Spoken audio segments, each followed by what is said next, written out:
टूटने के बाद उठना। दोस्तों, यह है एपिसोड नंबर 2162। आपका अपना प्रिय डॉक्टर आदि कश्यप मुंबई से मानुस द्वारा आज इस कार्यक्रम को प्रस्तुत कर रहा हूं मैं। बहुत ही अच्छी इमोशनल कहानी है पॉजिटिव कर्मा के अंतर्गत। शुरुआत करता हूं इस कहानी की कुछ इस प्रकार। बारिश हो रही थी।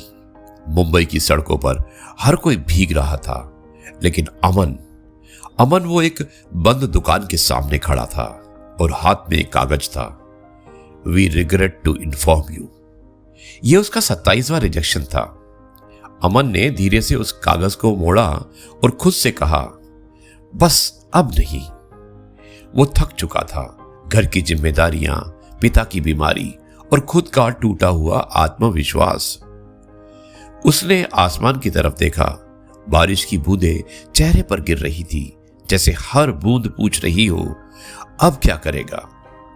तभी पास की एक छोटी सी चाय की दुकान से आवाज आई, भाई चाय पियोगे?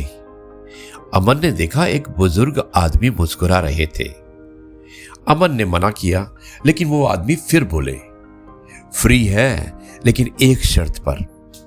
अमन थोड़ा हैरान हुआ। उसने पूछा, क्या है वो शर्त? बुजुर्ग ने कहा, हार मानने की बात नहीं करेगा। अमन चुप हो गया। वो बैठ गया।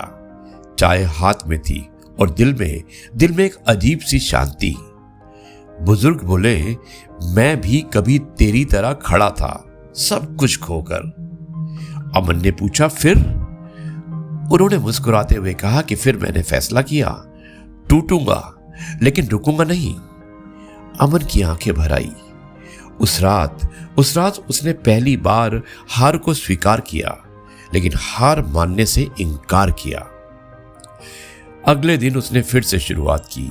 इस बार वो परफेक्ट बनने नहीं निकला, बेहतर बनने निकला था।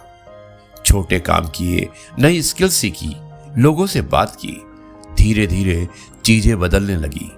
3 महीने बाद उसे एक छोटा जॉब मिला। सैलरी कम थी, लेकिन कॉन्फिडेंस बहुत बड़ा था।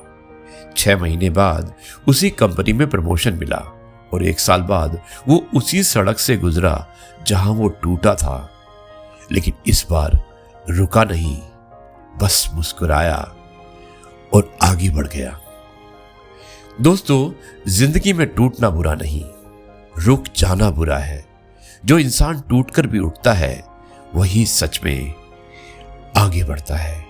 यही है पॉजिटिव कर्मा और यही है उसका मैसेज टूटने के बाद उठना नामक कहानी के द्वारा। अब मैं इस कार्यक्रम को यहीं पर समाप्त करता हूं। कल आपसे एक बार फिर से मुलाकात करूंगा कुछ नई बातों के साथ। तब तक के लिए आपसे कहता हूं, जय गुरु जी, शुक्राना गुरु जी।